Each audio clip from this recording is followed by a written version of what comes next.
Mesdames, Messieurs, bonsoir. Amoureux du sport, je vous souhaite la bienvenue sur le plateau de la Grande Team. Ravi de vous retrouver pour notre rendez-vous sportif quotidien. Et bien sûr, avant le top départ, je vous invite, s'il vous plaît, à suivre le sommaire. On y va. Au sommaire de ce numéro de la Grande Team, LGT News. Ronaldo, futur propriétaire de FC Valence, ça fait le buzz. Ligue 2, Africa Sport. La montée se jouera-t-elle à Agboville? C'est la question au centre des discussions au cours de l'actu. Excellente soirée sportive sur l'A3 en compagnie de Marie-Christine Begré et sa team.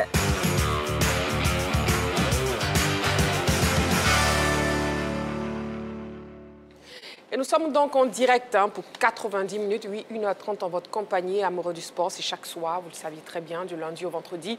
La Grande Team, la question LGT de ce soir qui nous accompagnera tout au long de l'émission. Ligue 2, Africa Sport, la montée se jouera-t-elle à Agboville? Et bien sûr, pour participer, vous aurez soit la page Facebook de la 3, soit le téléphone de la 3 dont le numéro est le 27 21 59 93 99 27 21 59 93 99. L'équipe qui m'accompagnera ce soir, on aura donc Aimé Tchétché. Aimé Tchétché, bonsoir. Bonsoir Marie-Christine. Comment vous allez? Mais ça va très bien, merci. Kader, bonsoir. Bonsoir Marie-Christine. Comment vous allez? Super bien, merci. Vous avez déjà le sourire? Oui. D'accord. Parce que vous devez faire l'émission avec moi. Absolument. Voilà. Un autre, j'espère qu'il y a aussi le sourire qu'on n'a pas vu depuis un bon moment dans la Grande Team. Magat, bonsoir. Bonsoir Marie-Christine. Voilà, Magat qui laisse les rênes de l'heure de Tchatcher spécialement pour être avec nous ce soir. Bon voilà, Et c'est un plaisir de vous avoir. Merci de nous recevoir Marie-Christine. Voilà, donc on aura donc Magat, Aimé Tchétché, Kader et puis Balo qui nous rejoindra bien sûr en seconde partie d'émission. La première rubrique de cette émission, c'est LGT News où on vous donne l'essentiel de l'actualité sportive. Et c'est maintenant, on y va. LGT News. Taekwondo, championnat national junior 2025. Pour entamer les news de ce mardi, 216 athlètes font le show au CSTKO. Le CSTKO, situé à Cocody, a vécu une ambiance particulière dimanche dernier. Et pour cause, ce temple du taekwondo accueillait le championnat national junior 2025. Une compétition qui a réuni 216 athlètes, hommes et dames, venus de toutes les ligues de Côte d'Ivoire. Ils ont rivalisé d'ardeur sur les tatamis dressés pour la circonstance. Et le moins qu'on puisse dire, c'est qu'ils ont offert un spectacle de qualité aux nombreux amoureux de cette discipline qui ont effectué le déplacement. Deux taekwondoïnes se sont principalement distinguées au cours de ce championnat. Il s'agit chez les dames de Sidibé Myriam et chez les hommes de Konaté Hakim, désignés à l'unanimité par le collège d'arbitres comme étant les meilleurs athlètes juniors de la saison. La palme du meilleur arbitre a été attribuée à Karina Junior. Il faut dire que ce championnat était visiblement d'un niveau élevé, dénotant au passage de la qualité du travail effectué par l'équipe du président Jean-Marc Yassé. Vous voyez vous-même la classe, vous voyez vous-même la détermination de ces jeunes-là. Nous leur souhaitons bon courage et nous savons que la relève au niveau du taekwondo pourrait être noblement représentée. Donc bonne chance à tous ces jeunes et que le Seigneur fasse que notre relève soit bien assurée et que la Côte d'Ivoire maintienne son niveau au niveau du taekwondo, non seulement sous-régional mais au niveau international. On est vraiment content. On est en train de dérouler le programme d'activité de la fédération. On a fait le championnat cadet, ça c'est le championnat national junior. Il y a eu des préliminaires dans la ligue et c'est les meilleurs qui se sont retrouvés pour le championnat national de Côte d'Ivoire. Et ça fait partie du programme d'activité, on est vraiment content. Dans 3 semaines, on aura encore le championnat national senior. Donc on est vraiment content, il y a de beaux talents. Mon adversaire n'a pas été mal, il lui a juste manqué de la chance comme on le dit. Mais je pense que prochainement il pourra se rattraper. J'ai dû participer à de nombreuses séances d'entraînement au club comme à l'équipe ici pour pouvoir remporter cette médaille d'or. Voilà, nous sommes en direct sur la 3, la question LGT, Ligue 2, Africa Sport. La montée se jouera-t-elle à Agboville? Ce sera tout à l'heure dans l'actu. N'oubliez pas que vous aurez 2 canaux pour nous joindre, à savoir la page Facebook de la 3 et aussi le téléphone de la 3 dont le numéro est le 27 21 59 93 99 27 21 59 93 99. Le débrief des news, c'est maintenant et on commence avec Magat, justement. Oui, Marie-Christine, là, moi, je vais juste lever un point de voile sur la récente sortie du président de la Fédération sénégalaise de football, Maître Augustin Senghor. Alors, c'est vrai qu'il a grossi le cœur, comme on le dit. On se rappelle hein, tout ça de la réunion de Nouakchott qui a eu lieu. Hein. Oui. Nouakchott, voilà, je pense que je prononce bien. Où la FIFA nous avait croire qu'il y avait donc le lancement d'une académie de football. Avait donc envoyé donc son directeur, Gerson Fernandez, le Cap-Verdien. Oui. Mais en fait, c'était un prétexte en ce moment-là pour tordre le cou à certains présidents de fédération de s'aligner sur certaines candidatures au niveau d'un conseil de la FIFA qui a eu lieu le 12 mars 2025 au Caire. Et à partir de ce moment, voilà, ils ont demandé au président sénégalais de s'aligner sur la décision de la CAF voilà, pour faire une candidature commune. Et que lui et Hamidou Djibrila Dipele du Niger se retirent de l'élection. Voilà. Il a dit net que la démocratie doit triompher. Mais il faut rappeler qu'à cette période, il faisait partie du comité exécutif de la CAF, Maître Augustin Senghor.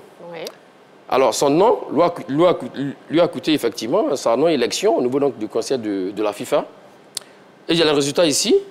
Quand vous voyez M. Fawzi Ledja, le Marocain, 49 voix, presque un plébiscite. Et deuxième, Annie Abou de l'Égypte, 35 voix. Hamidou Djibrila du Niger, 35 voix. Kanizat Ibrahim du Comore, 30 voix. Ahmed Yahya de la Mauritanie, 29 voix. Sixième et dernière place pour le conseil de la FIFA. Au niveau donc, africain, Souleymane Wabiri, Djibouti, 29 voix. Alors, notre ami Augustin Senghor arrive à la 10e place avec 13 voix. Oui. Pour moi, pour quelqu'un qui est dans le comité exécutif de la CAF, c'est un désaveu, un échec cuisant. Si en tenante, il a claqué la porte, ce qui est normal. Mais je pense qu'il aurait dû faire l'économie de cette sortie parce qu'il a bénéficié de ce même système qu'il a mené donc à la CAF. Il était dans les bonnes grâces de la CAF et de la FIFA. Si aujourd'hui, il a été donc débouté, parce que bon, je vais dire qu'il 10e sur où il fallait être parmi les 6 premiers, il n'est pas parlé au conseil de la FIFA. Donc sur ça, il aurait dû faire l'économie donc enfin, entre guillemets, il aurait dû se taire. Ça lui aurait grandi encore plus puisqu'il a claqué la porte. Là, je suis d'accord avec le sur ça. D'accord. Voilà. Nous sommes dans un panier à crabe et tout ne peut pas se régler comme ça sur la place. Très bien. En tout cas, le président Augustin Senghor qui charge donc le Maroc et la CAF. Et on a eu le bref résumé de Magatte. Aimé Tchétché, oui, avec vous, on parle de Guelladoué. Oui, alors Guelladoué est courtisé par tous les grands clubs, notamment l'Atlético de Madrid, dirigé par Diego Simeone, le 3e club, le 3e meilleur club d'Espagne, derrière le Real de Madrid, Barcelone. Et donc voilà, si les nouvelles sont si cette information est confirmée, c'est une très bonne nouvelle pour notre garçon, mais également pour l'équipe nationale de Côte d'Ivoire qui a de grosses échéances à faire. Oui. Ça ne m'étonne pas, ça ne me surprend pas de ce garçon aux qualités indéniables. Il a fait une entrée fracassante dans l'équipe nationale de Côte d'Ivoire. Pour sa 2e sélection. Il avait marqué un but. Face à l'Uruguay. Pardon? Face à l'Uruguay. Voilà, face à l'Uruguay.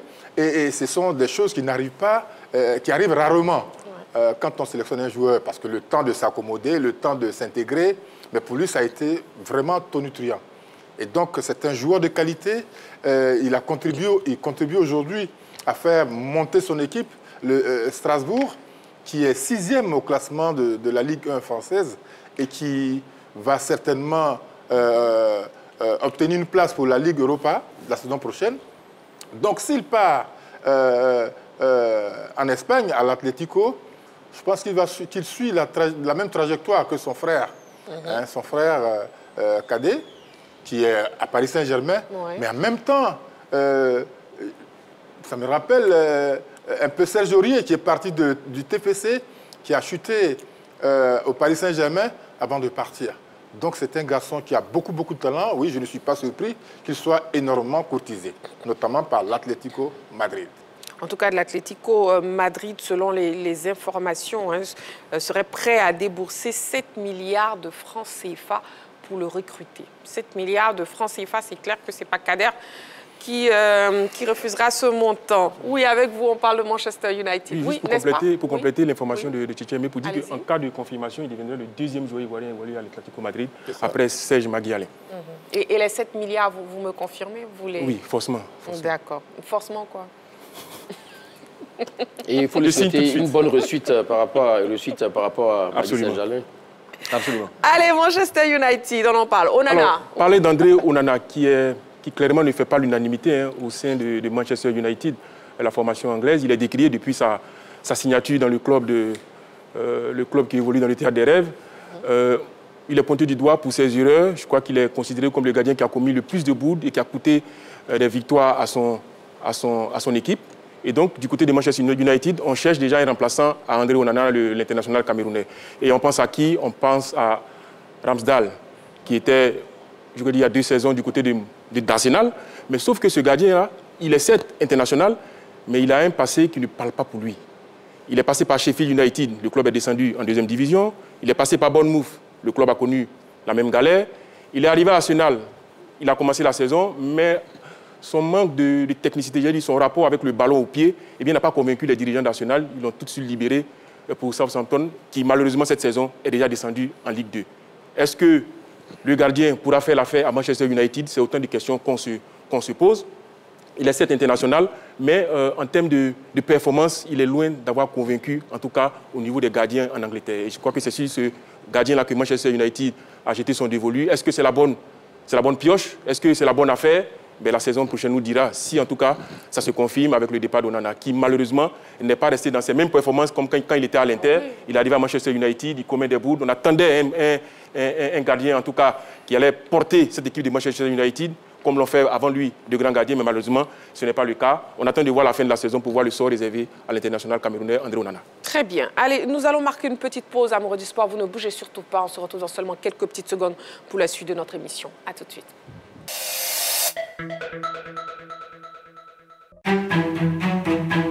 Bonjour, bonsoir. Oyez, oyez. Oyez. Suivez-nous.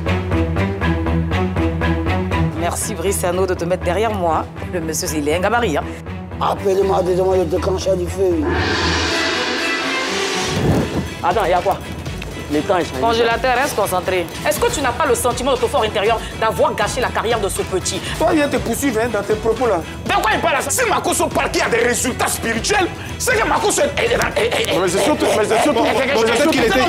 Nous là, on n'est pas dans ce football-là pour faire une conférence pour guérir les gens. Tu es fâché? Non, mais tu me poses des questions qui me chauffent le cœur. Tu peux me dire que... Non, ton cœur est déjà chaud. J'ai même pas encore commencé. Non, mais tu peux pas aller à moi. Tu es trop petit dans mon dossier. Voilà. D'aucuns disent que tu portes, voilà, tu t'habilles bien, tu es un sapeur, mais que tes vêtements ne coûtent pas vraiment cher. Voilà, je m'habille comme je veux. Je portais les habits des animaux.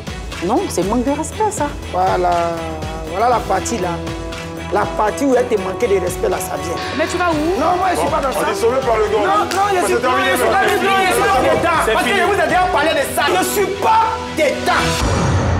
Je vous donne rendez-vous du lundi au vendredi pour la saison 5 de Pipolémique. Avec Maze Team, nous allons vous offrir des moments exceptionnels, une expérience à vivre absolument. Retrouvez Pipolémique, l'émission numéro 1 sur la polémique, du lundi au vendredi à partir de 13h30. PPLK, le numéro 1 sur la polémique.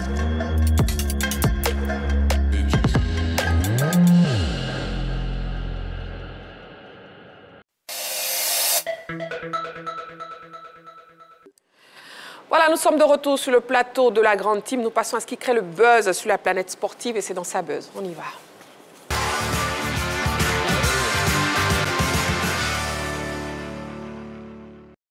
Ronaldo, futur propriétaire du FC Valence, Cristiano Ronaldo, est sur le point d'acquérir un club en Espagne et pas n'importe lequel.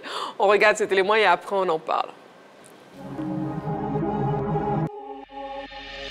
Cristiano Ronaldo continue de préparer son après-carrière et parmi les plans ambitieux du Portugais de 40 ans, l'idée de racheter le FC Valence commencerait tout doucement à prendre de l'épaisseur dans son esprit. Valence est en proie à des difficultés depuis des mois. La gestion controversée de l'actionnaire majoritaire Peter Lim n'en finit plus d'attiser des tensions et ce dernier ne serait pas contre la vente de son équipe. Si pour l'heure, aucun mouvement officiel n'a été enregistré, les spéculations se multiplient autour d'un potentiel partenariat entre CR7 et des investisseurs saoudiens pour concrétiser le rachat de Valence. Parallèlement à sa carrière de footballeur, Cristiano Ronaldo multiplie les investissements et les projets hors des terrains. De là à se projeter comme homme d'affaires à la tête d'un club historique espagnol, en tout cas, l'hypothèse gagne en crédit. Et même si les discussions seraient encore au stade embryonnaire, la simple évocation du nom de Ronaldo suffit à enflammer une fanbase en quête d'un renouveau.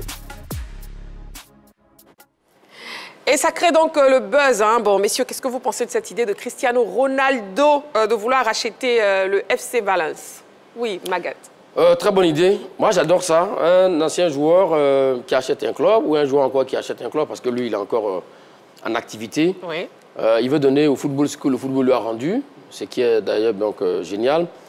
Mais moi, ce qui m'intrigue un peu, bon, on me dira que Ronaldo Nazario de Lima, l'autre Brésilien, l'autre Ronaldo, a acheté aussi un club en Espagne et pas le Real Madrid, bon, qu'on ne peut pas acheter peut-être.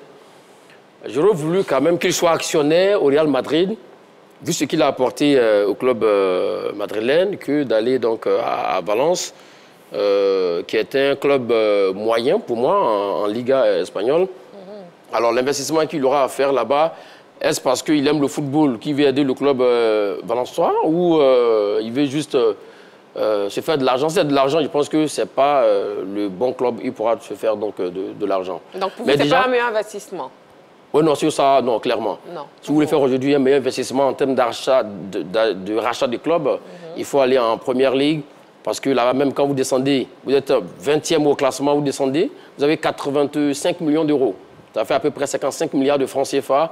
Là où le champion de France, que le Paris Saint-Germain, n'a même pas 50 milliards dans la poche, étant donc un champion de France. Donc, si vous voulez faire des affaires, acheter un club pour avoir de l'argent, c'est en Angleterre. Mais sans doute, il y a des raisons peut-être qu'on ne sait pas sur le rachat donc, du club de Valence. Mais ce serait pas mal aussi également de voir un Ronaldo dans les tribunes un jour, en train de supporter l'équipe de Valence face au Real Madrid. Ça ferait un peu bizarre, mais ça apportera donc un peu de piment. Eh bien, vous pensez aussi que ce n'est pas un bon investissement, comme le pense Maguette? Bon, je pense que c'est un très bon investissement. Ah, OK. Et d'ailleurs, il suit la trace de nombreux joueurs, hein, de nombreux footballeurs. Mais lui particulièrement, c'est intéressant de le voir actionnaire majoritaire de FC Valence. Il a beaucoup donné au football. Les gens pensent toujours qu'on ne peut donner que ce que le football a rendu en devenant entraîneur. Non, ce n'est pas la panacée. Et donc, lui, il a choisi de s'acheter un club et puis de la diriger, parce qu'il sait comment ça se passe. Il sait qu'on gagne beaucoup d'argent dans cette affaire.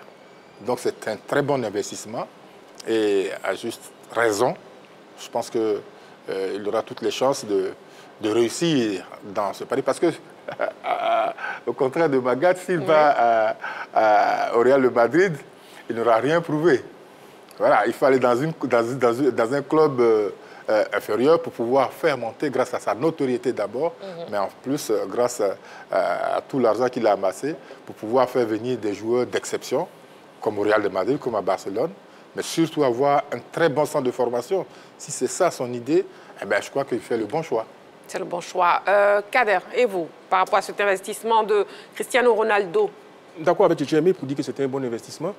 Il n'a pas voulu rester très loin du football. Il aurait pu être entraîneur. Il a décidé d'être un peu plus haut, à l'étage un peu plus haut, c'est-à-dire devenir président du club. Après, tout dépend du projet que vous avez, hein, du projet que vous mettez en place. Il y a quelques années, Manchester City, Magal peut le confirmer, ne pesait pas bien lourd avant l'arrivée des Saoudiens. Je vois donc vous avez le tableau, oui. Voilà, vous avez le PSG également, qui depuis l'arrivée des Qataris, eh bien, flambe, et c'est un club qui a une grande valeur marchande sur le marché. Et donc, je pense que si Cristiano Ronaldo s'inscrit dans ce projet-là, je pense que c'est ce qu'il va faire, mettre beaucoup d'argent, recruter les meilleurs joueurs de la planète, et puis mettre les conditions. On a dit aujourd'hui, le football appartient aux jeunes. Comme Tchétché l'a dit, c'est de faire un centre de formation qui est capable de sortir des joueurs chaque année. Et puis, je pense aussi qu'il a choisi Valence parce que c'est le dernier club à avoir battu le Real Madrid. Souvenez-vous, il y a 2 journées de cela. Vous pensez? Absolument, absolument. Et puis, pourquoi il n'est pas arrivé, pourquoi il n'a pas plutôt choisi le Real, c'est qu'il n'est pas parti en de bon terme avec les dirigeants du Real. Il faut peut-être le rappeler. Ça, c'est vrai. À un moment donné, il avait souhaité revenir comme Sergio Ramos, mais qui ont eu on va dire, qui ont buté sur le refus du président du Real de Madrid. Donc, forcément, ils ne sont pas partis avec de bons thèmes avec le Real. Bon, forcément, il a écrit une partie de son histoire dans ce club, mais après, il veut relever d'autres challenges, venir à Valence, et puis pourquoi pas faire de ce club-là le 4e meilleur club d'Espagne, c'est possible. Il a les moyens, il a l'expérience, il a été joueur. C'est quelqu'un aussi qui peut apporter beaucoup en termes de vécu. Je pense que c'est une très bonne affaire pour moi en termes d'investissement. En tout cas, Cristiano Ronaldo, propriétaire déjà de plusieurs hôtels, et puis hôtels de luxe surtout, et bientôt propriétaire de clubs de football. Est-ce qu'on peut dire qu'il prépare très bien sa retraite, Magat? Oh, plus que ça. Plus que ça. Depuis, il était à Manchester United. Il a commencé à préparer sa retraite. Ça fait 20 ans que ça dure. Et c'est un garçon qui a la tête sur les épaules. C'est l'un des rares joueurs qui ne va pas en boîte de nuit, qui boit rarement donc tout ce qui est produit comme les sodas et ça et là. On a dû le voir à l'Euro ou à la Coupe du Monde 2022. Il a même fait chuter, pour ne pas faire la pub, à une marque. Oui. Donc oui, c'est un garçon, un grand professionnel, et sur le terrain et en dehors du terrain. Donc oui, c'est un bon investissement. Je ne parle pas du club, je parle effectivement de ces hôtels ça et là, et des marques même de vêtements. Donc Ronaldo, c'est une marque déposée désormais. Voilà, je pense qu'il faut des siècles, il faudra des siècles et des siècles pour parler de d'autres joueurs. Voilà, donc Ronaldo, voici là où Ronaldo a un peu plus d'ascendant sur Lionel Messi, qui est perçu de talent sur le terrain, mais en dehors du terrain, qui fait moins d'investissement, moins d'action, bling-bling, claquant. Lui, on le sent, on le voit et tout ça. Il y a même l'île de Madère qui l'a transformé carrément. On a même vu une image tout récemment, un stade vraiment creux donc, entre deux montagnes. C'était vraiment très, très génial. Ben, Ronaldo, il n'est plus à présenter. Moi, vraiment, je lui souhaite que du meilleur. Et pourquoi pas qu'il vienne investir aussi également en Côte d'Ivoire, parce qu'il y a aussi également des belles choses à y voir. Absolument. Exactement. Il ne veut pas s'ennuyer, Marie-Christine. Je pense qu'il cherche il investit, notamment dans le club, dans toutes ces affaires-là, pour ne pas s'ennuyer. Sinon, il peut, à la fin de sa carrière, à sa retraite, il peut se croiser les bras. Il peut croiser les bras et vivre pendant 100 ans sans rien faire. Exactement. Voilà, donc c'est tout certainement l'envie d'aider les autres. Je pense que comme il sait d'où il vient, il investit pour embaucher des gens. Voilà, aider avec ce club de football, certainement, en créant un centre de formation performant, il va certainement tendre la main aux jeunes. Mais c'est tout ça qui fait partie de l'homme. Et c'est pour ça qu'on l'aime tant. Voilà. Et avec tous ces investissements, j'espère qu'il n'aura pas à regretter parce que dans ces grosses affaires, très souvent, si vous n'êtes pas bien conseillé, vous vous faites avoir. On en a vu des exemples en Afrique, en Europe. Exactement. Et puis c'est terrible après. Mais on espère qu'il est très bien conseillé, n'est-ce pas, Kader? Oui, absolument. Je crois que quand on atteint ce niveau de performance et puis cette longévité dans cette discipline que le football, donc forcément, il y a autour de soi, c'est pas des conseils, c'est une usine qu'on a autour de soi pour pouvoir, n'est-ce pas, faire les bons choix, comme Magat l'a dit. Il a une hygiène de vie irréprochable. Depuis 15 à 20 ans, il est sur le haut niveau. Là, il est allé en Arabie Saoudite, mais on a dit, on l'a vu, ça ne dépend aucunement sur son talent, sur sa façon, sur ses ambitions. On sent qu'il en veut encore plus. Je ne sais pas si vous vous rendez compte, mais on parle d'un joueur qui continue à jouer. Exactement. Il n'est pas encore à la retraite, qui a fait tous ses investissements, qui projette de prendre un club, en être le président, mais qui est encore en activité et qui veut jouer la prochaine Coupe du Monde. Donc, c'est vous dire le niveau de l'ambition de ce monsieur-là, qui a franchi toutes les étapes et qui aujourd'hui rêve tout simplement de consécration mondiale. Et on ne peut parler de Cristiano Ronaldo justement sans revivre ses actions de but en sélection, comme en club. On regarde. His Champions League scoring now up and running. Al Nassr not finished there with Cristiano Ronaldo again. But then Cristiano Ronaldo with another sensational goal, hitting it like only CR7 can on the volley and into the bottom right corner. Text. It's not there now, this wall. Ronaldo is. Oh, Ronaldo!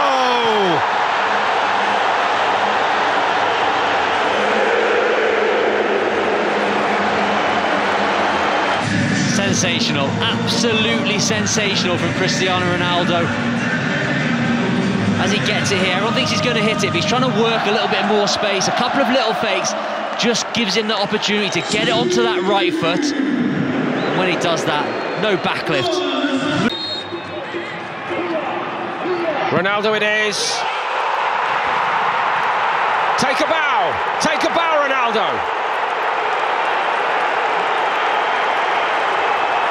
Wow, let's just soak the atmosphere up because that is absolutely magical from Ronaldo.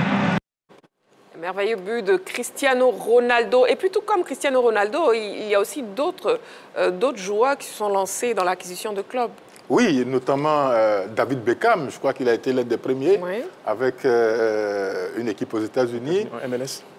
Pardon, à MLS, oui. À Major League Soccer et aux États-Unis.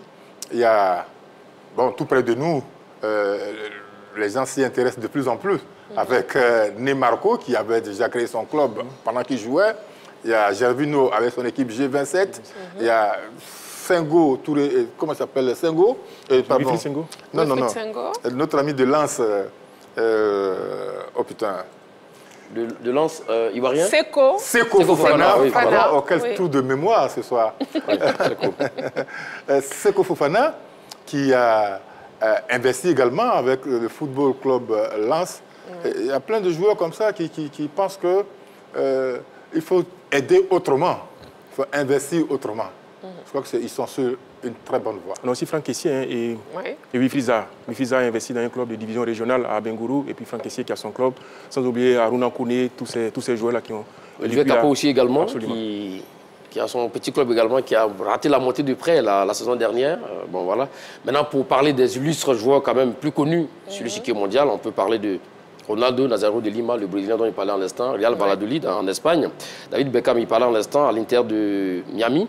Paolo Maldini, Miami FC également. Zlatan Ibrahimovic, à Merveille, voilà, en Suède, là où est passé Odilon Kosunu et autres. Et Gérard Piqué, Mbappé, tout récemment au Stade Malais de Caen. Et puis Sadio Mané, qui a pris Bourges, 4 division. N'Golo Kanté aussi. N'Golo Kanté, voilà. Oui. Donc, voilà. Donc ce sont des exemples comme ça à suivre de la part des joueurs ivoiriens et des anciennes légendes aussi également. Bon, je dis ça, je ne dis plus rien. Mais ce serait pas mal aussi également de faire ce genre de geste-là, d'aider aussi également les jeunes qui en ont besoin. On va terminer avec la conclusion de Magat sur ce sujet. Voilà, l'actu, c'est maintenant, on y va.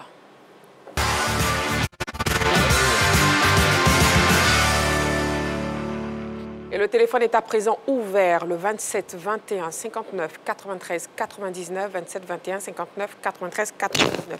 La question LGT Ligue 2, Africa Sport, la montée se jouera-t-elle à Agboville? C'est donc la question LGT. Vous pouvez nous appeler ou nous écrire pour participer à l'émission. Au terme de la 21e journée de la Ligue 2, la course pour la montée en Ligue 1 est désormais réduite à un duel entre l'Africa Sport et l'Entente sportive d'Agboville dans le groupe A. À 5 journées de la fin du championnat, la prochaine opposition entre ces deux prétendants sera-t-elle décisive? Ce sujet de la rédaction nous donne les premiers éléments d'appréciation. On regarde.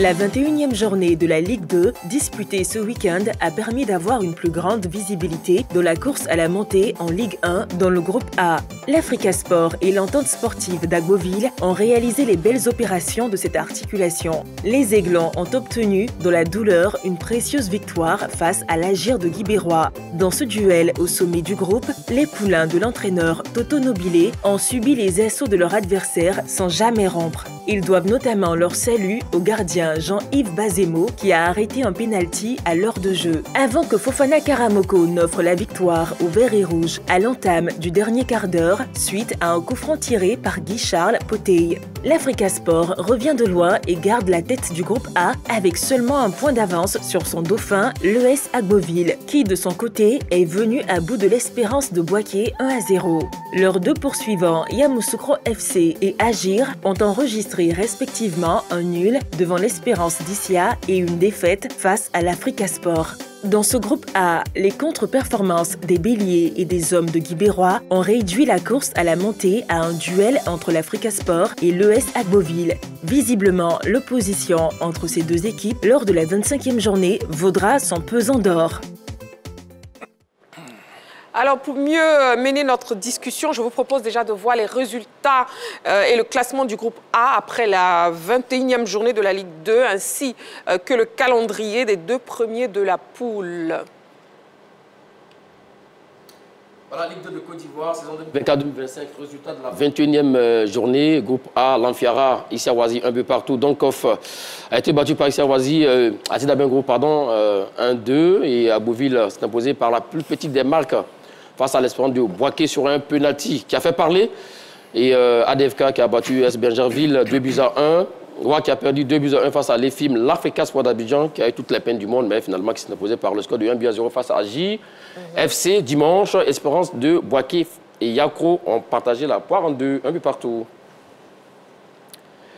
Alors, ça donne ceci au classement Africa Sport d'Abidjan, 44 points plus 10. Deuxième, Entente sportive d'Abouville, 43 points plus 13.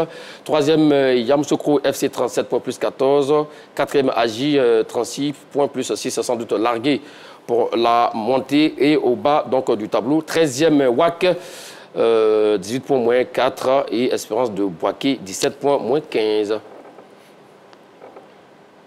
Alors, les matchs de la 22e journée, l'Amfiara, Africa Sport d'Abidjan à suivre ce samedi sur les antennes de la 3. Yamoussoukro, Agboville également, à suivre également. 23e journée, Africa sera face à Issa-Ouazi. Et l'équipe d'Agboville sera face à la J également de Guy Bérois. 24e journée, l'Africa Sport d'Abidjan devra jouer face à l'Espérance de Issa. L'Amfiara face à Entente sportive d'Agboville. 25e journée. Ce match de la peur, le match de tous les dangers entre Agboville et l'Africa Sport d'Abidjan, sans doute peut-être là, pour donner qui sera donc vainqueur dans cette poule-là. Et à la 26e journée, dernière journée, à suivre également Africa Sport d'Abidjan, ADFK et Espérance Issa face à l'Entente sportive d'Agboville. Et justement, la question LGT de ce soir est donc posée. Ligue 2, Africa Sport, la montée se jouera-t-elle à Agboville? Messieurs sur le plateau, s'il vous plaît, à vos panneaux, soit un oui ou un non. Et bien sûr, après, vous pourrez argumenter. C'est donc un oui pour Kader, c'est un non pour Emetcheche, tout comme pour Magat. D'accord, très bien. Kader, pourquoi ce oui? Oui, parce que ces deux équipes-là, pour moi, vont continuer à se livrer bataille jusqu'au bout. Ce sont deux équipes qui ne se lâchent plus. C'est vrai que il y a quelques journées de cela, la bataille pour la montée concernait, on va dire, 4 équipes. Yakro, Agi de Guy Bérois, l'Africa, et puis cette équipe d'Agboville. Mais depuis, Yakro et Agi de Guy Bérois me semble largué par les deux équipes du haut. Je vais parler de l'Africa et d'Agboville. Et pour moi, ces deux équipes-là vont se livrer bataille jusqu'au bout. Et pour moi, cette bataille à Agboville sera décisive et déterminante tout simplement pour la montée. Et l'Africa, qui est en tête de ce classement-là depuis la 12e journée, n'a rien lâché. Même quand l'Africa a tous, les autres adversaires qui sont derrière sont enrhumés, donc ils n'ont jamais réussi à passer devant. Donc pour moi, la bataille finale pour l'Africa, pour la montée, va se jouer à Agboville. Il va falloir pour les Aiglons se montrer costaud face à une équipe d'Agboville qui en veut également. Depuis plusieurs saisons, cette équipe-là montre ses ambitions de monter en Ligue 1. L'Africa n'est pas en reste. Et donc forcément, cette bataille-là va se jouer entre les deux équipes, entre l'Africa et l'US Agboville. Très bien, Kader. Nous avons déjà un appelant. M. Goibi nous appelle de Grand Laou. Bonsoir, M. Goibi. Ouais, bonsoir, Marie-Christine Begré. Bienvenue sur le plateau de la Grande Team. Ouais, merci à vous. Et je voudrais dire bonsoir à M. Titi Aimé, à M. Kader et à M. Magat. M. Magat. Le troisième, M. Magat. Voilà. Allez, bonsoir, Ligue 2, Africa Sport, la montée se jouera-t-elle à Agboville, M. Goibi? Bon, pour moi, c'est non, hein. C'est carrément non. Parce que nous avons une équipe de l'Africa Sport d'Abidjan qui va d'abord affronter la Fiara ce samedi. Ensuite, qui va affronter encore une autre équipe les journées suivantes avant d'atteindre véritablement Agboville. Donc, je vais dire, pendant ce parcours-là, il peut s'agir, il peut avoir, n'est-ce pas, des remontées où l'Africa peut tomber, comme l'Africa peut se relever, tout comme Agboville peut tomber et que l'Africa aussi peut se remonter. Donc, je vais dire, la 26e journée n'est pas figée. C'est vrai que c'est un match qui va permettre aux deux équipes véritablement, parce qu'ils sont leaders, mais en réalité, pour moi, ce n'est pas la journée qui va permettre, cette journée qui va permettre à l'Africa d'être véritablement champion. Parce qu'il y a encore 2 ou 3 journées avant Agboville. Voilà. Donc pour moi, c'était un peu mon avis. D'accord, ok. C'est bien noté. Merci beaucoup, M. Goibi. Merci beaucoup. Merci à vous. Je vous en prie. Il nous appelait donc de Grand Laou. Ligue 2, Africa Sport, la montée se jouera-t-elle à Agboville? Oui, Emichichi, vous avez donné un nom. Oui, non, parce qu'il y a 4 journées qui viennent d'abord. Il reste 5 journées. Maintenant, il y a 4 journées où l'Africa reçoit. L'Africa reçoit à domicile. D'abord, l'Amfiara, ici à Oazi, 23e journée. Espi, 24e journée. Voilà, donc il y a ces matchs-là que l'Africa doit gagner. Ils savent, on l'a dit depuis le début de la saison, ou depuis le début des matchs retour, que cette fois-ci, il faut gagner tous ces matchs. Tous les matchs sont des finales, on l'a dit depuis la 14e journée. Et aujourd'hui, sur les 8 derniers matchs, l'Africa en a gagné 6. 6, certes, par le plus petit score, 1-0, 1-0, mais l'Africa en a gagné 6. Ils ont perdu 2. Les 2 matchs qu'ils ont perdus, c'est contre le WAC et contre Yamoussoukro. Ouais. Je les cite parce que une remarque générale s'impose. C'est que quand l'Africa marque le premier but du match, l'Africa gagne ces matchs. Oui. Quand ils ne marquent pas, qu'ils sont menés dès le début du match ou bien dans le match, l'Africa perd son match. On l'a vu contre Donkov, Efim, Aziz Dabangourou, Benjerville, SP Bouaké et hier devant l'AJ de Djibiroua. Les garçons ont retrouvé le moral. Certes, il n'y a pas un grand fond de jeu, mais ils ont retrouvé le moral. C'est qu'une équipe de l'Africa Sport qui sait défendre aujourd'hui et qui sait marquer dans ses moments forts. Vous les dominez, mais quand ils prennent le contrôle du jeu, tout de suite, ils s'en vont marquer. En tout cas, ça leur réussit jusque-là. Et quand ils marquent, ils ont une défense solide. Donc, ils encaissent difficilement. En plus d'avoir un gardien de but très performant. Le gardien Clovis Bazemo, ce jeune Burkinabé est en train de faire des matchs énormes. Une seconde, mais on va revenir au gardien. On va juste prendre l'appelant Monsieur Brou Benoît. Il nous appelle d'Azaguier. Bonsoir, Monsieur Brou Benoît. Bonsoir, madame. Bienvenue sur le plateau de la Grande Team, Monsieur Brou. Et puis, on vous écoute. Ligue 2, Africa Sport, la montée se jouera-t-elle à Agboville? On ne peut pas dire qu'Africa, le Ligue d'Africa va se monter sur Agboville. Allô? Oui, on vous écoute, Monsieur Brou.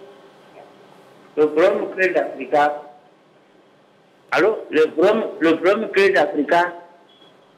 Oui, on vous écoute, allez-y. Voilà, le problème clé d'Africa, parce que après demain, on va jouer contre l'autre. Mais le problème même d'Africa, Sport d'Abidjan, notre problème sérieux, c'est-à-dire que le match où on doit gagner, ça devient compliqué pour nous. Où tout le monde prend 3 points facilement, quand Africa croit ce genre d'équipe, ça devient un problème sérieux. On le crie qu'il y a un assist, alors que le président et l'entraîneur d'Africa doivent savoir que chaque match d'Africa, c'est une finale. Chaque match d'Africa, c'est une finale.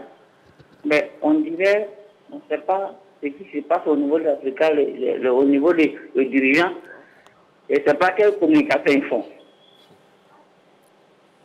On a un problème sérieux. Africa avait 4 matchs à retard. On n'a même pas pu profiter de ce match-là. On ne peut pas comparer Africa avec Agboville. Ce n'est pas possible. D'accord, Monsieur Brou. Non, je dis qu'on joue avec une équipe comme Agboville, même à Zopé. Merci beaucoup, Monsieur Brou Benoît. Merci beaucoup pour votre participation à l'émission. Allez, Emichichi, vous pouvez poursuivre. Oui, alors je parlais de ce gardien. Et puis, Emichichi, finalement, vous allez terminer, ne vous inquiétez pas, on me donne l'information à peine. Les éléphantos ont malheureusement perdu au tir au but face au Maroc, 0-0, et on y reviendra en actu 2. Voilà, c'est la triste nouvelle de ce soir. Pas si triste que ça. Bon, un peu triste quand même. On vous démontrera que ce n'est pas triste. Bon, d'accord, ok. Allez, on vous écoute. Alors, je parlais de ce jeune gardien, Clovis Baziemo, qui est en train de faire les matchs de sa vie. Et il a compris que après 3 échecs, échoué dans les mêmes conditions. La première année, c'était contre le Stade d'Abidjan. Après, c'était contre Agir de Guibérois. Et là... pardon? Non, Agir de Guibérois. À la montée? À la montée. Ah, okay. Et puis après, c'était contre, dernièrement, l'équipe de Isca. Donc, ce sont des joueurs qui ont été touchés dans leur amour propre. Comment, si cette fois-ci ils échouent, comment les dirigeants, comment les supporters vont les regarder? Donc, ils ont pris conscience. À tel point que même quand ils ratent les contrôles basiques, ils réussissent à gagner. Et ça, c'est rassurant. Ils ne prennent pas beaucoup de buts et ils réussissent à gagner. Donc, c'est ça qui me rassure et qui me fait dire que, avant d'arriver à Agboville, ils auront déjà gagné des matchs importants ici. Voilà. À commencer par l'Amfiara, sans sous-estimer ces équipes-là, parce que ces équipes sont en train de se battre pour se maintenir aussi au niveau de la Ligue 2. Donc, ça ne va pas être difficile, ça ne va pas être facile. Mais je pense que l'Africa a les moyens de s'en sortir. Ligue 2, Africa Sport, la montée se jouera-t-elle à Agboville? On poursuit le tour de table avec Magat qui nous a donné aussi un nom. On écoute vos arguments. Oui, j'avais dit non, effectivement, et je maintiens mon nom. Alors, comme il a dit également, sur les saisons passées, l'Africa a flangé au niveau du sprint final. N'arrive pas à gérer un peu la gestion émotionnelle des 4-5 dernières rencontres, comment les jouer ça et là. Je pense que ça fait quand même 3 ans que ça dure. Maintenant, ce sont donc des garçons aguerris, même si la plupart de ces joueurs-là sont partis, mais le staff est toujours là. Le président, il est là. D'ailleurs, c'est son dernier mandat. Il voudrait à cœur de faire monter l'équipe. Et puis, bon, on verra après pour les élections. Alors, pour revenir à la forme du moment de l'Africa Sport d'Abidjan. Alors, quand on regarde sur les 5 dernières rencontres côté Africa Sport d'Abidjan, c'est 2-1 face à Asie, d'Abengourou, et puis un coup de victoire face à Benjaville 1-0. Là, ils ont battu Espérance de Bouaké 1-0 également. Et cette défaite qu'il ne fallait pas face à Yaoukro à la 20e journée, 2-0. Ils se sont ressaisis face à Agie à la 21e journée. Ça fait comme bilan 5 matchs, 4 victoires pour l'Africa et 1 défaite. Là où Agboville également colle l'Africa à la peau, avec 5 matchs également, 4 victoires et 1 seul nul. À partir de ce moment-là, oui, Agboville ne lâche pas l'affaire. Mais l'Africa, par ses supporters, on a dû le voir face à Agie de Guibérois. Franchement dit, en première période, je pense que l'équipe de l'Agie était au-dessus de l'Africa Sport d'Abidjan. Mais comme ils refusaient de mourir, la résilience, ils sont allés chercher avec les tripes cette victoire au forceps à la 74e minute de jeu, suite à ce coup franc magnifique envoyé par Potegui, Guichard et Carmo qui est passé par là. Il faut rappeler que également le gardien Clovis avait arrêté un penalty de cette formation d'Agie de Guibérois. Les années passées, ils pensent que ce penalty-là est redit à l'eau au fond. Donc c'est une équipe qui, dans l'ensemble, qui refuse de mourir. Et on ne sait pas de quoi demain sera fait, surtout à l'orée de cette 25e journée. Ouais. Et surtout, l'équipe d'Agboville joue à la 22e journée une équipe de Yaoukro FC qui est classée 3e avec 37 points. Qui peut pour la première fois avoir ses 40 points en gagnant donc cette formation d'Agboville. Et à partir de ce moment aussi, va se relancer dans la course à la montée. Il n'y a pas de l'équipe de Yamoussoukro. Donc ils ont un adversaire très compliqué. Ensuite après, ils vont jouer donc Agie de Guibérois également. Une seconde, Magat, nous avons un appelant. Monsieur Kofi Mathieu nous appelle de Mbato. Bonsoir, monsieur Kofi Mathieu. Oui, bonsoir, la toute puissante Marie-Christine. Bienvenue sur le plateau de la Grande Team, monsieur Kofi Mathieu. Merci beaucoup. Je salue tout le monde sur le plateau. Ouais. Bonsoir, allez, on vous écoute, monsieur Kofi Mathieu. Ligue 2, Africa Sport, la montée se jouera-t-elle à Agboville? Je crois que... Bon, il faut déjà que Africa gagne le club d'Agboville, mais il faut que l'Africa gagne ses derniers matchs qui restent. Voilà, parce que les années précédentes, l'Africa nous a montré que quand il reste un dernier match, c'est là qu'il chute. Donc, il faut que cette année-là, il se concentre pour gagner tous les derniers matchs qui restent pour être en Ligue des Champions. Voilà, moi, c'est ce que je vois. D'accord. Merci beaucoup, monsieur Kofi Mathieu. Et puis, j'ai dit Yako pour le U17, vraiment. Oui. Moi-même, j'ai pratiquement mal au cœur. Après avoir joué le match qu'ils ont joué là, ils ont perdu, c'est vraiment dommage. Oui, on en parlera dans quelques secondes, monsieur Kofi Mathieu. D'accord, d'accord. Bon. Merci beaucoup. Merci beaucoup. Oui, Magat, je vous laisse donc, terminer. Pour terminer, oui, je disais aussi également qu'il y avait donc à la 23e journée à Beauville face à J également, qui va jouer peut-être les trous faits dans cette poule A.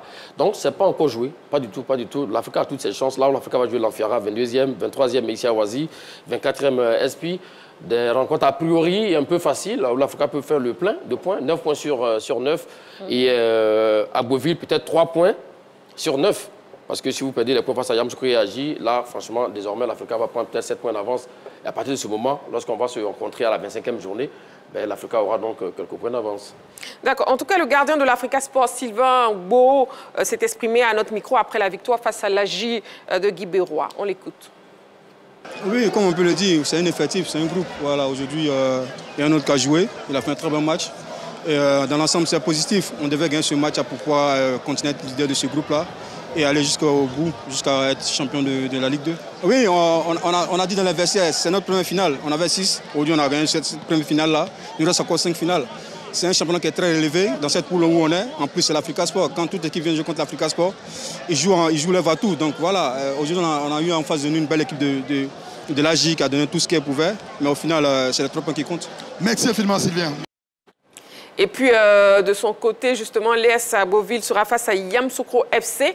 Et notre reporter Ngamblé Konaté est allé à la rencontre du président et de l'entraîneur de l'ES à Beauville. Il se prononce par rapport aux futures échéances du club. On regarde. On n'a plus droit à l'erreur, surtout que Africa est devant nous d'un point. Nous sommes derrière Africa. Donc, chacun cherche à être premier. C'est une course à la victoire. C'est ce que nous sommes en train de faire. Sérieusement, on n'a plus droit à l'erreur. L'Africa gagne, nous aussi on gagne. Et on espère que la confrontation directe, l'équipe qui gagnera ce match sera en Ligue 1. Ça sera la finale. Je crois que l'Africa, je connais bien l'équipe, ça joue bien. C'est vrai, nous aussi on joue bien. Donc la seule chose, il faut gagner. On reçoit à Beauville, on reçoit Africa ici. Nous sommes prêts et on va battre l'Africa. Qui se prépare pour nous, on va les battre. Aujourd'hui à Beauville, tout le monde est prêt pour attendre. Les villages, tout le monde. Le terrain a été homologué par la Fédération ivoirienne de football. Tous les matchs ont été joués ici. Yamoussoukro a joué ici. Pourquoi pour l'Africa on n'a pas joué ici? Ou bien si ce terrain, l'Africa, c'est pas les pieds ils jouent, je ne sais pas. Mais je pense que l'Africa, c'est une équipe, le président et moi, on se parle. Et nous sommes dans le football, c'est toujours comme ça. Et je pense que peut-être c'est les supporters qui sont en train de parler. Et le président du club, nous, on n'a pas encore vu ce problème-là. Et je pense que la fédération ne va pas venir délocaliser un match que toutes les autres équipes ont joué ici. Et l'Africa, c'est l'Africa. Et je pense qu'en temps sportif aussi, c'est une équipe de la Fédération ivoirienne de football qui joue en Côte d'Ivoire, qui joue le championnat national. Je ne vois pas pourquoi ce terrain, quel problème il a, je ne sais pas. Je pense que là, ici, personne n'a été frappé, personne n'a été poursuivi. On a ici l'escadron, on a ici le commandant de compagnie, on a la police. Donc on aura tout ce monde-là au terrain pour canaliser tout ce qui va se passer. Voilà les propos donc du président et aussi de l'entraîneur de l'entente sportive d'Aboville. Commentaire par rapport à ces propos, Aimé Tchétché. Écoutez, le président d'Aboville a raison de dire que son terrain a été homologué par la Fédération ivoirienne de football. Mais après, quand on est à la 21e journée, 22e journée bientôt, quand on doit jouer des matchs extrêmement importants, il a certainement raison, hein. Mais je pense qu'il faut revoir les choses. C'est un match capital qui va se jouer certainement à Beauville. Si l'Africa n'a pas réussi à accélérer devant l'équipe de Beauville, c'est un match capital qui va se jouer. Donc, normalement, c'est un match qui doit être délocalisé. Parce qu'il y aura du monde. Et puis, il n'y a pas de barrière de sécurité à Beauville. La pelouse ressemble à une pelouse de championnat OASU. C'est vrai que cette équipe reçoit des équipes là-bas, mais à mon avis, ce n'est pas une bonne pelouse, ce n'est pas un bon stade. Il faut se le dire. Il faut se le dire. Je respecte les propos du président. Mais en tant qu'ancien footballeur, moi, je ne jouerai pas sur ce terrain-là. Je ne jouerai pas sur ce stade-là. Voilà. Nous avons un appelant, M. Diomandé Mamadou. Il nous appelle de Sipilo. Bonsoir, M. Diomandé Mamadou. Marie. Oui, M. Diomandé. Christine Pedré, bonsoir, ma belle. Bonsoir, M. Diomandé Mamadou. Bienvenue sur le plateau de la Grande Team. Je salue le plateau de la Grande Team. Bonsoir, monsieur Diomandé. Oui, monsieur Diomandé Mamadou. Bon, on a payé le crédit de nos frères marocains là. Hein. On a refusé notre crédit là. D'accord. Bon, il n'est plus crédit sur nous. D'accord, ok. Maintenant, voilà, concernant l'Africa Sport, la question LGT, la montée se jouera-t-elle à Le match Agboville? est tellement important contre Agboville. C'est un match de clé pour l'Africa. Nous, Mimo, nous prenons le doigt et on est avec l'Africa pour qu'il gagne ce match-là. Et puis maintenant, on va voir la confrontation directe entre lui et Yamoussoukro. Mais cette fois-ci-là, je crois que l'Africa est consciente. L'Africa sait qu'elle va aller en Ligue 1 retrouver la Mimosa. Donc, bonne chance à l'Africa. Oui, monsieur Diomandé Mamadou. Bon, allez, bonne nuit, bonne émission. Merci beaucoup, monsieur Diomandé Mamadou. Et puis, le public sportif s'est aussi prononcé sur la question LGT. On l'écoute. Naturellement, je le pense, je le souhaite également, voilà, parce que l'Africa descendre comme ça, c'est pas bon, il faut qu'il remonte maintenant. Voilà. Mais également, le club d'Agboville aussi, c'est un club qui est en train de venir en puissance. En tout cas, je souhaite à l'Africa de monter cette fois-ci. Ça serait un peu difficile parce que les enjeux sont énormes. Voilà, je ne pense pas que Agboville va décider de se laisser aller. Voilà, donc ça serait un peu chaud pour l'Africa, mais je pense que l'Africa va passer. Africa d'abord, c'est on peut dire c'est une deuxième chance. C'est une deuxième chance pour eux de monter en Ligue 1 parce que l'année passée, ils ont eu la chance de monter, mais à cause de tout ce qui s'est passé, ils n'ont pas monté. Donc je pense que l'Africa va saisir cette opportunité-là pour monter. Quel que soit le stade ou quel que soit l'endroit où ils vont jouer le match, je pense qu'ils vont le faire. Oui, ça c'est jouer à Agboville. Ouais, j'aimerais que Agboville n'a qu'à passer. Là, comme ça sera une bénédiction pour nous. Comme moi, il vient de Agboville, c'est mon village. Bon, il doit soutenir l'équipe d'Agboville. Mais si Agboville aussi passe, ça serait un peu compliqué pour l'Africa. Comme c'est bon, je vois qu'on dirait bon, c'est comme une finale entre les deux. Donc, chacun cherche à sauver son équipe. Donc, c'est ce qu'il faut. L'avis donc du public sportif ivoirien. Et puis dans l'autre poule de la Ligue 2, la bataille s'est également serrée. Hein. Déjà, voyons les résultats. Oui, les résultats et le classement du groupe B après la 21e journée. Voilà, donc vous le disiez, hein, dans ce groupe B, leader de Makuri a battu Songo 1-0, Bafing 3-2 face à l'AS Standard. De Seredi et Geoffroy, US Fermier, Bassam 0 but partout. CV Sport, US Tulogo, forfait donc du CV Sport de San Pedro. Champion de Côte d'Ivoire 2012-2013, finaliste également de la Coupe CAF. En 2014, AS Divo face à Diaké 0-0, Sirocco 1-0 face à Gagnoa. Et puis Renaissance, donc Football Club de Boisseau a battu le CO Boisfleu 1-0. Ça donne ceci au classement. L'US Logo caracole en tête avec 44 points. Deuxième leader de Makuri 42 points. Troisième Bafing 39 points. Quatrième Sporting de Gagnoa 35 points au bas du tableau. Songo FC 18 points. Et l'USC Bassam, un chef devant péril, classé donc 14e avec 14 points. Voilà donc, et puis on va marquer une petite pause, vous ne bougez surtout pas, juste le temps de la publicité dans quelques secondes seulement. L'actu 2, oui, avec le débrief du match Côte d'Ivoire-Maroc avec l'élimination des Éléphantos U17 de la CAN Maroc 2025. Allez, à tout de suite.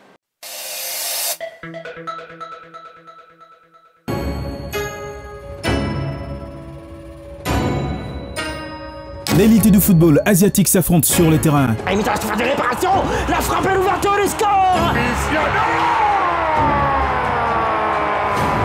Des chocs inattendus, des rebondissements incroyables. Et ils confirment leur stature trouble faite avec son inévitable incontournable attaquant, Sofiane Rahimi. Des joueurs de classe mondiale, Cristiano Ronaldo.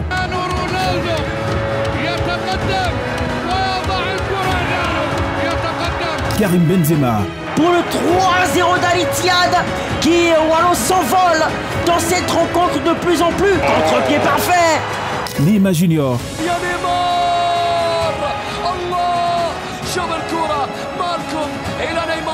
Franck Kessié.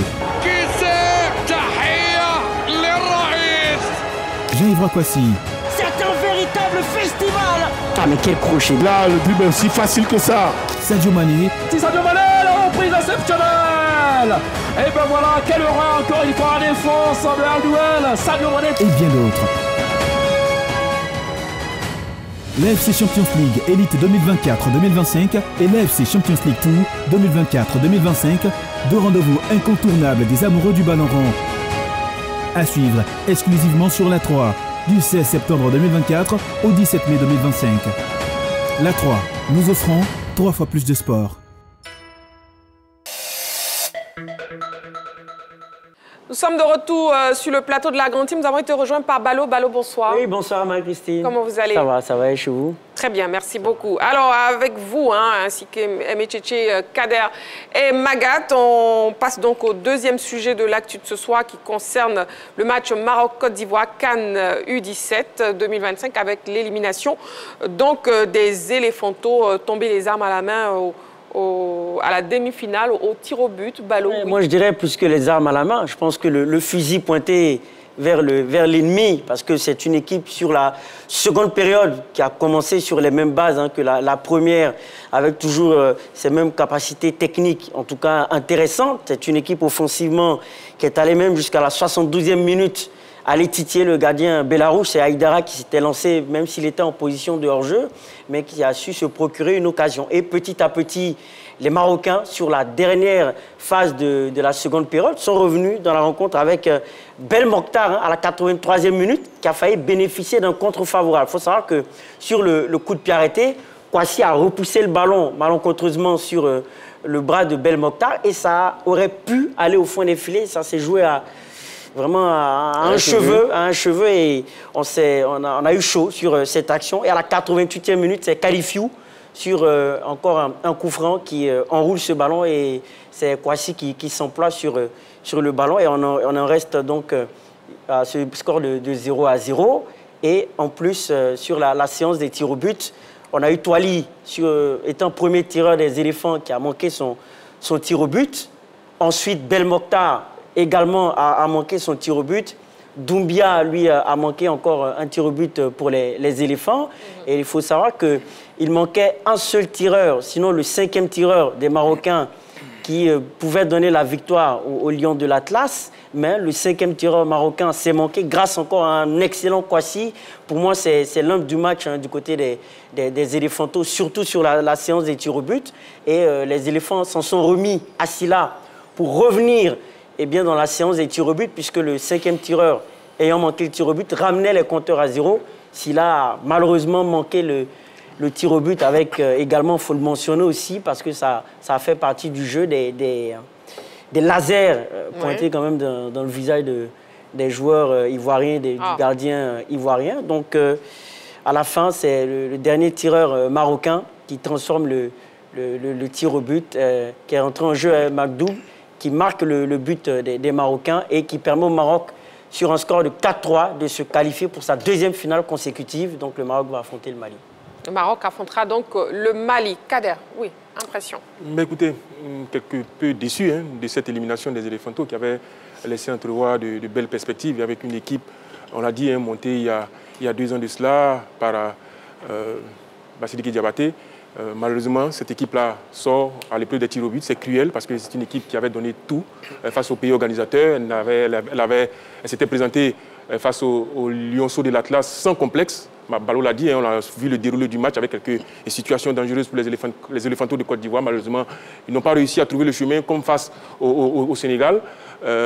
Face à l'Angola également, ils n'ont pas réussi à trouver le chemin des filets. Mais bravo à cette équipe-là qui nous a procuré du plaisir pendant quelques semaines, qui nous a sorti un match exceptionnel face au Mali et puis qui a sorti le tenant du titre, le Sénégal.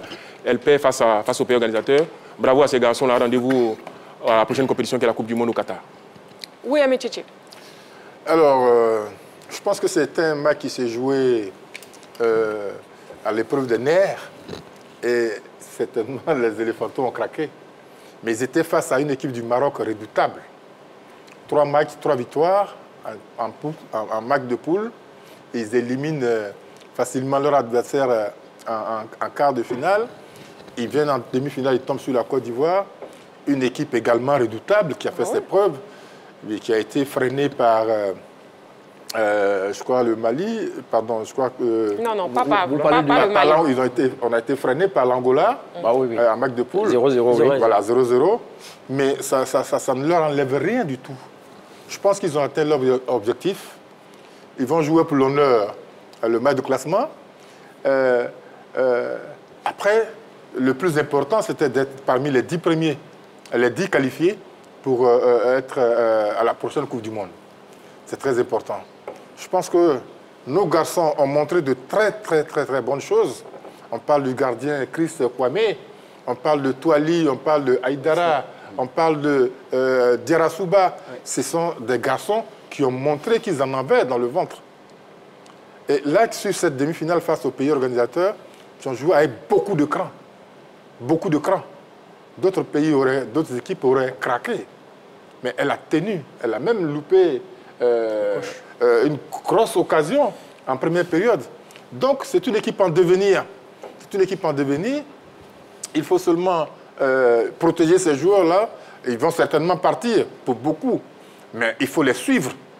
Il faut les suivre. Il ne faut pas les laisser dans la nature et les récupérer quand ils vont sortir le bout du nez quelque part en Europe. Il faut les suivre à partir d'aujourd'hui.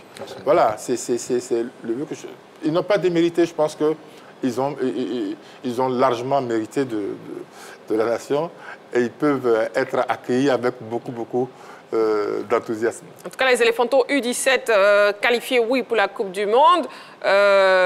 Demi-finalistes pour la CAN U17, mais on y croyait jusqu'au bout quand même, Magatte. Oui, c'est vrai, voilà. On est chauvin, on y croyait, mais je pense qu'il y avait des prémices encore de... Parce qu'on a joué le Sénégal, on n'a pas été capable d'inscrire le moins de buts dans le jeu. C'est vrai qu'on a dû sortir, se déployer au tir au but qui nous a réussi 5-3. Et même face au Mali, c'était un match un peu trompeur. Voilà. On a gagné 4-2, c'est sous le fil. Voilà, cette frappe venue d'ailleurs de Bourlaye et Sissi pour faire le 4-2. J'imagine la personne qui donne ce proverbe. Comme le dit Balo. Oui, c'est une citation, monsieur Gadeg Laouzi. Effectivement, on va retenir de bons points. Surtout moi, ce qui m'a marqué, c'est que... Excusez-moi, j'aurais préféré le Nyamonkoudi. Franchement. Bon, d'accord. Allez, Balo. Le français. Non, on taquine juste Magatte et Balo. Oui, Balo, allez-y. Donc, je dis ce qu'il faut retenir au-delà, moi, des qualités techniques de ces joueurs, de la force collective, des individualités comme Djerasouba, qui s'est même signalé à l'heure de jeu dans ce match, qui a été beaucoup impliqué offensivement. Moi, je retiens l'engagement, parce qu'on a très souvent pas eu cette qualité-là au niveau de nos différentes équipes, mais du côté de la détermination, au niveau de la détermination, il faut savoir qu'en plus d'être présent techniquement, ces joueurs-là aussi avaient de la rage, avaient de l'engagement aussi dans les duels. Je pense que c'est le bon point à retenir, mais moi... Personnellement, j'ai beaucoup de rage, hein. J'ai les boules parce que Magatte parlait du fait qu'il y avait de la place. Moi, je dirais qu'il y avait un salon carrément pour aller en finale. Mais bon, c'est la loi du football. Le football est assez cruel, même si les Marocains, pour moi, n'ont rien montré sur 90 minutes et ils s'en sortent malgré tout. Pour moi, les indicateurs sont ouverts. On doit se réjouir de la qualité de ces joueurs. On a vu aussi Emers Faye aller assister à cette compétition. Peut-être que dans les années qui viennent, il donnera sa chance, s'il est encore à la tête de cette sélection, à un certain nombre de joueurs. Oui, Magatte. Oui, très rapidement, on avait la dépendance de Aïdara à Lino, le buteur, qui avait donc 6 réalisations, mais qui avait inscrit ses 6 buts en 2 rencontres sur les 4. Donc ça veut dire que déjà, lorsqu'il ne marque pas, l'autre équipe, enfin les autres joueurs sont en souffrance. Aujourd'hui, n'a pas marqué, personne n'a pu la relève. Donc ça aussi, c'est un facteur à en prendre en compte. Mais bon, voilà, de manière générale, on va dire que les enfants n'ont pas démérité. Ils ont porté haut leur couleur donc ivoirienne en terre marocaine et bravo à eux. Ils n'ont pas démérité, oui. Je veux juste demander à Balo qui a eu la chance, lui, de voir tout le match. Est-ce que finalement, les Marocains n'ont pas voulu gérer la deuxième partie de cette rencontre pour amener les Ivoiriens au tir au but? Moi, je ne dirais pas qu'ils ont géré, mais ils ont plus brillé par leur qualité de placement et surtout par une très bonne défense. C'est-à-dire qu'il y avait très souvent des actions de balles en profondeur qui étaient annihilées par de bonnes interventions, des interceptions. Mais c'est surtout leur attitude défensive et leur gardien Belarouche qui se trouvait très souvent sur les différentes trajectoires. Mais je ne pourrais pas parler de gestion, je parlerais plutôt de supériorité des Éléphantaux. Et comment vous avez trouvé, Balo, le duel des sélectionneurs entre Bassiriki et justement et Nabil Ba? Oui, c'était un bon duel, surtout tactique. Je pense qu'il y a eu en tout cas de belles dispositions de part et d'autre. Moi, j'ai apprécié l'entrée de Bamba sur cette rencontre, parce qu'il faut savoir qu'il y a eu des manquements, quelques manquements, notamment sur les flancs. Et justement, Bassiriki Diabata a senti le coup de faire entrer le jeune Bamba qui, pour moi, a apporté quelque chose. Oui, Kader. Oui, je voulais ajouter que c'est le propre des équipes de l'Afrique du Nord. Quand elles ne sont pas forcément extraordinaires, elles ont la faculté de vous faire déjouer. On l'a vu lors de la finale de la CAN 2006 face à l'Égypte. OK, on l'a vu également ici lors de la finale de la finale marocaine, bon, parce qu'on avait battu le Maroc en 2013. Ouais. Voilà, au même stade de la compétition en demi-finale avec but signé Chris Bedia, si je ne me trompe pas, à l'époque avec un certain Anderson, 2-1. Là, on croisait encore le Maroc en demi-finale. Bon, cette fois-ci, ils sont bien préparés, ils ont pu leur reprendre, même c'est au tir au but. Parce que sur ça, comme M. Diomani Mamadou, pour rémunérer un peu, disait, bon, on a remboursé le... On revient à 0. Donc pour la CAN... des seniors, je pense qu'on pourra revenir avec le trophée. Attention, la Coupe du Monde U17, c'est très très bientôt. Ben déjà, pour cette CAN U17, déjà voyons les résultats complets des demi-finales. CAN U17, résultats des demi-finales, maintenant. Donc, au niveau des résultats, on a le Mali qui a battu le Burkina Faso 2-0 et s'est qualifié en finale. On a le Maroc qui passe dans un tour de souris en battant la Côte d'Ivoire au tir au but 4-3. On aura un match de classement dans le cadre d'un derby ouest-africain, Côte d'Ivoire-Burkina Faso. Et la finale, Maroc-Mali. Finalement, c'est le Mali qui va représenter l'Afrique de l'Ouest en finale. Finale, donc Maroc-Mali et puis match de classement Côte d'Ivoire-Burkina Faso. Oui, bon, messieurs, qu'est-ce que vous pensez déjà de l'affiche de la finale? Rapidement, Kader. Maroc-Mali. Je dirais que le Mali, la Guinée, le Burkina ont la solution très souvent des équipes du nord de l'Afrique, des Maghrébines, comme tu le dis, mais je pense que cette finale-là, pour moi, va tourner à l'avantage du Mali parce qu'elle sait jouer ce genre de match-là. Cette équipe du Mali a l'habitude. Il y a vous avez l'impression que c'est culturel chez ces Maliens, les Guinéens, les Sénégalais, ils savent jouer les Maghrébins, ce qui n'est pas forcément le cas ici en Côte d'Ivoire. Et moi, je pense que le Mali n'est pas favori. Et je pense que c'est la deuxième finale du Maroc dans l'épreuve. Et pour le moment, c'est 0 trophée pour le Maroc. Le Mali en a déjà remporté 2. L'expérience côté malien pourra faire la différence. Mais attention, ça se joue à domicile. Et cette fois, c'est la deuxième finale côté marocain. Je pense que sorti la Côte d'Ivoire, qui est un prétendant sérieux. Sérieux, Oui, oui. pour le titre final. Je pense que là, ça va les galvaniser. Et à partir de ce moment-là, c'est un autre match qui commence. Attention, le Maroc peut jouer un bien voulu retour à cette formation malienne. En tout cas, Maroc-Mali, c'est donc l'affiche de la finale de cette CAN U17 Maroc 2025. Les éléphantaux sont tombés ce soir, les armes à la main, en demi-finale devant le Maroc. Et ils joueront le match de classement avec le Burkina Faso. Voilà, allez, on va marquer une petite pause. Non, pas une petite pause, plutôt LGT News. On y va. LGT News. Taekwondo, championnat national junior 2025. Pour entamer les news de ce mardi, 216 athlètes font le show au CSTKO. Le CSTKO, situé à Cocody, a vécu une ambiance particulière dimanche dernier. Et pour cause, ce temple du taekwondo accueillait le championnat national junior 2025.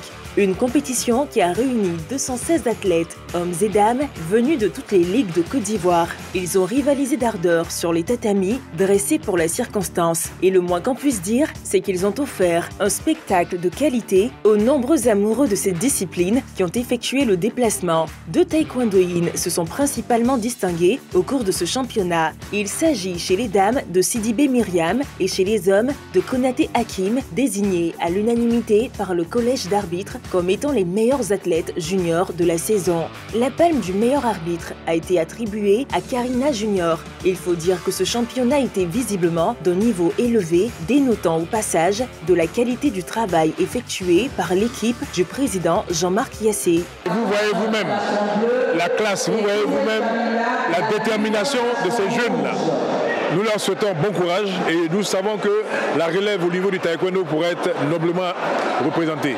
Donc bonne chance à tous ces jeunes et que le Seigneur fasse que notre relève soit bien assurée et que la Côte d'Ivoire maintienne son niveau au niveau du taekwondo, non seulement sous-régional, mais au niveau international. On est vraiment content. On est en train de dérouler le programme d'activité de la fédération. On a fait le championnat cadet, ça c'est le championnat national junior. Il y a eu des préliminaires dans la ligue. et c'est les meilleurs qui se sont retrouvés pour les championnats nationaux de Côte d'Ivoire. Et ça fait partie du programme d'activité. On est vraiment contents. Dans 3 semaines, on aura encore le championnat national senior. Donc on est vraiment contents, il y a de beaux talents. Mon adversaire n'a pas été mal. Il lui a juste manqué de la chance, comme on le dit. Mais je pense que prochainement, il pourra se rattraper. J'ai dû participer à de nombreuses séances d'entraînement au club comme à l'équipe ici pour pouvoir remporter cette médaille d'or. Voilà, on termine la grande team de ce soir avec les résultats Ligue des Champions, Maguette. Oui. Ça donne ceci, Dortmund n'a pas pu renverser le FC Barcelone malgré sa victoire 3-1. Donc sur ça, sur le score du match aller, 4-0 pour les Barcelonais. Barcelone est qualifié pour les demi-finales. Et puis dans l'autre opposition, Aston Villa a battu le Paris Saint-Germain 3-2. Mais ça n'a pas suffi également pour éliminer les Parisiens qui continuent les rêves de remporter pour la première fois la Ligue des Champions. Le rêve. On en parlera donc demain. Voilà les éléphantos, éliminés de la CAN U17 Maroc 2025. C'est l'information tombée ce soir. La grande team, c'est terminé pour ce soir. Merci beaucoup, messieurs. Merci, Ami Tchétché. C'est un plaisir. Hein? Plaisir partagé. Merci, Kader. Merci, c'est moi qui vous remercie. Merci, Maguette. Merci, Marie-Christine. Merci, Balo. Je vous en prie. Merci, amoureux du sport. Rendez-vous est donc pris demain en direct 20h30. D'ici là, prenez soin de vous et n'oubliez pas, faites toujours du sport.